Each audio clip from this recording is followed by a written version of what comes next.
Buenos días, bendiciones para todos. Como siempre es un gusto poder estar con ustedes a través de este devocional. Hoy nos corresponde el capítulo 9 del libro de Levítico. Señor, te damos gracias por este tiempo, gracias por tu presencia, por tu palabra, Señor, que sin duda, Señor, como bien dices, es viva y es eficaz. Señor, sé tú hablando en nuestro corazón una vez más y permitiéndonos, Señor, ir creciendo y madurando en ti. En el nombre de Jesús. Amén. Para este devocional únicamente quiero considerar parte de los primeros 4 versículos para este devocional. Vamos a leer desde el versículo 1 al versículo 4.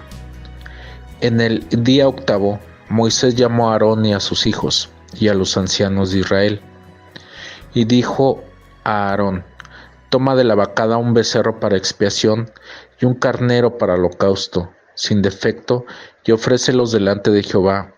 Y a los hijos de Israel hablarás diciendo: tomad un macho cabrío para expiación, y un becerro y un cordero de un año, sin defecto, para holocausto. Asimismo un buey y un carnero para sacrificio de paz, que inmoléis delante de Jehová, y una ofrenda amasada con aceite, porque Jehová se aparecerá hoy a vosotros.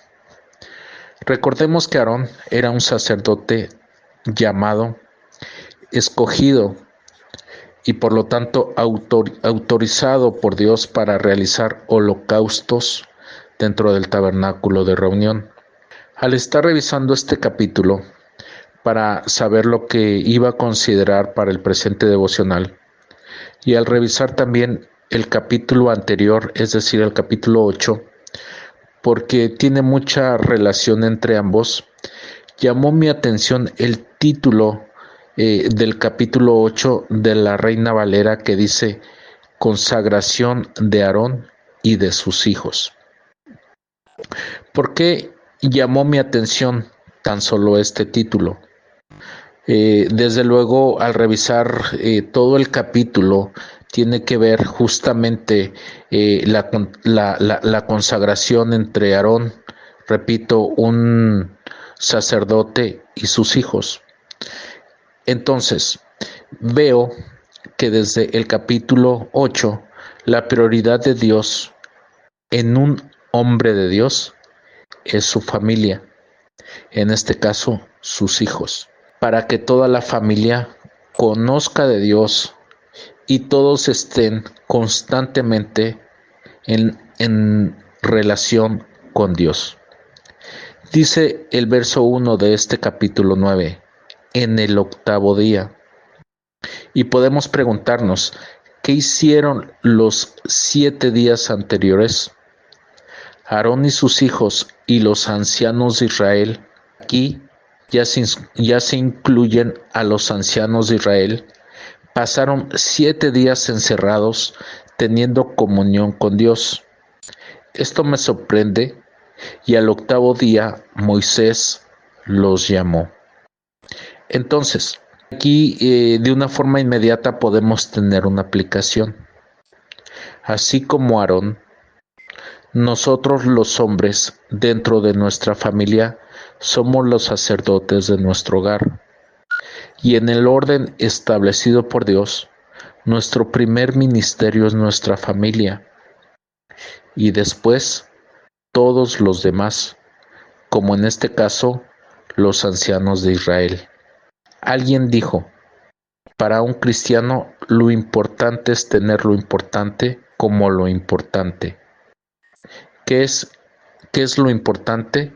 Tener a Cristo en tu vida. Pero también, ¿qué es lo importante? Pasar tiempo con Dios en familia.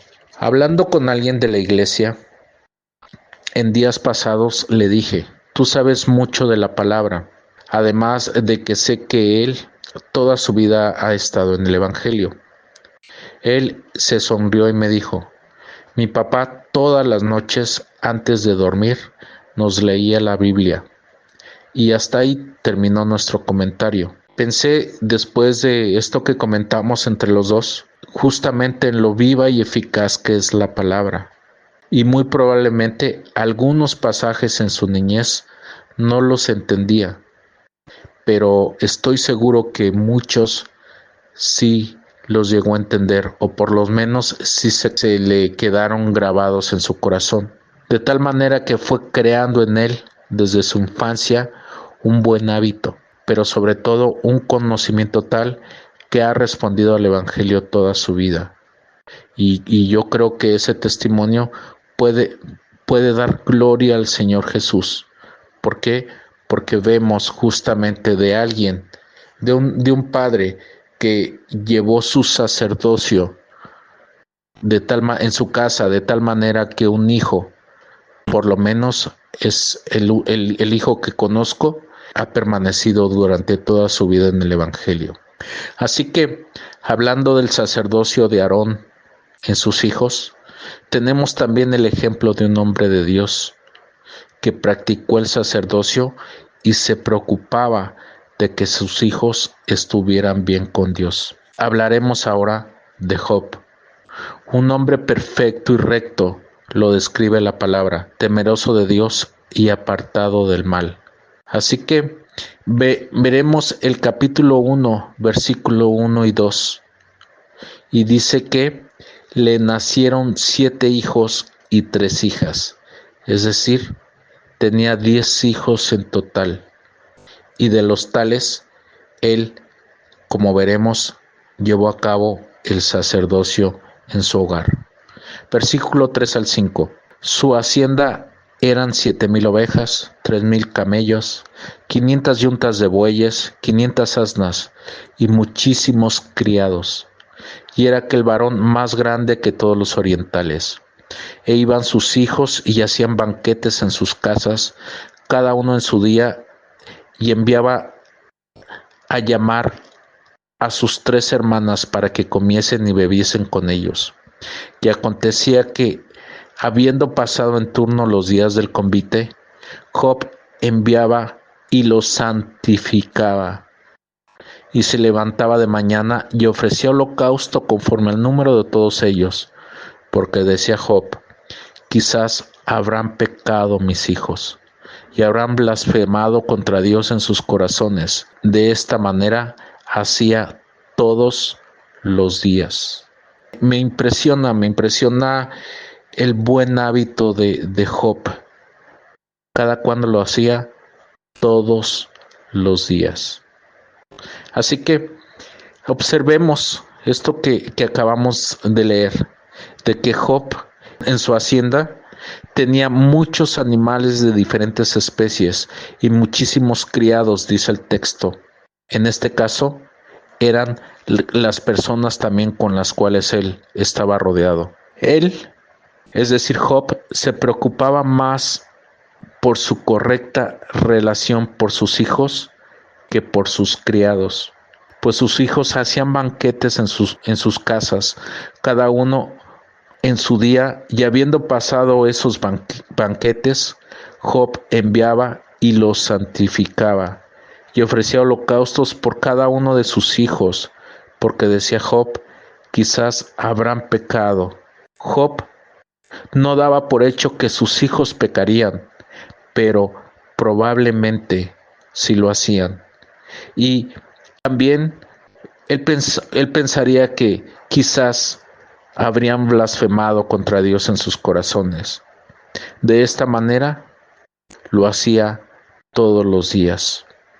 Otra vez, para un hombre perfecto y recto, temeroso de Dios y apartado del mal, lo importante para él no era su hacienda o sus bienes materiales, ni sus miles de animales, aun sus criados, sino su familia, sus hijos.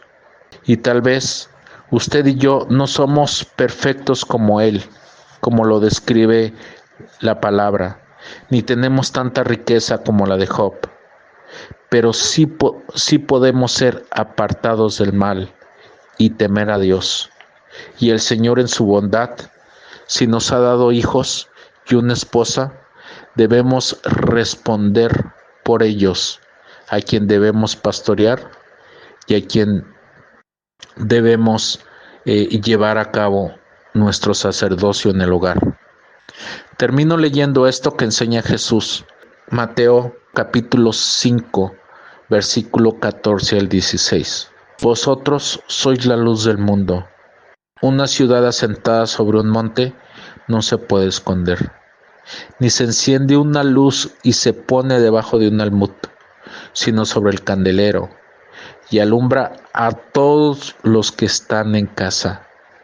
Así alumbre vuestra luz delante de los hombres, para que vean vuestras buenas obras y glorifiquen a vuestro Padre que está en los cielos. Jesús nos llama la luz del mundo y da 3 ejemplos de esa luz. Primero, así como una ciudad que está arriba en un monte, todos la ven y es imposible que no la vean. Segundo ejemplo, no se enciende una luz y se mete en un cajón o en un almud, como dice la palabra, porque no serviría de nada. Tercer ejemplo, sino en la parte de arriba, sobre el candelero, está la luz y alumbra a todos los que están en casa. Aquí vemos también un mandato de parte de Jesús. Así alumbre su luz delante de los hombres. Es cierto que debemos ser luz delante de los hombres en cualquier lugar que estemos, pero la prioridad o lo que no debe olvidarse es a todos los que están en casa. Así que creo que cabe aquí un dicho que dice que no seamos candil de la calle y obscuridad de la casa, para que hagamos junto con nuestra familia buenas obras y glorifiquemos a nuestro Padre que está en los cielos. Esto es el resultado de un sacerdocio que se lleva a cabo en casa, de unos hijos que reciben la palabra, que tanto los padres como los hijos la viven, y sencillamente Cristo será glorificado junto con el Padre que está en los cielos. Amén. Padre, te damos gracias por tu presencia. Gracias por este tiempo, Señor, en el cual podemos aplicar, Señor, esto que Aarón hizo con sus hijos. Señor, gracias porque justamente, Señor, ese sacrificio era para el perdón de pecados. Y ellos, Señor, como familia, tenían que ser los primeros, Señor, en ponerse a cuentas contigo. Dios, bendice nuestra familia. Permítenos, Señor, aplicar esa luz con nuestros hijos. Señor, que sea esa prioridad en nuestra vida. Padre, gracias por enseñarnos, por motivarnos, por permitirnos, Señor, ser alumbrados por ti, para que nosotros seamos también, Señor, quienes alumbremos a otros por tu palabra. Muchas gracias, Señor. Te bendecimos y gracias por permitirnos obtener tu sabiduría, Señor. Ayúdanos, Padre, a que seamos lo que tú quieres que seamos, Señor. En el nombre de Jesús. Amén. Bendiciones para todos, mis hermanos. Que estén muy bien. Hasta la próxima.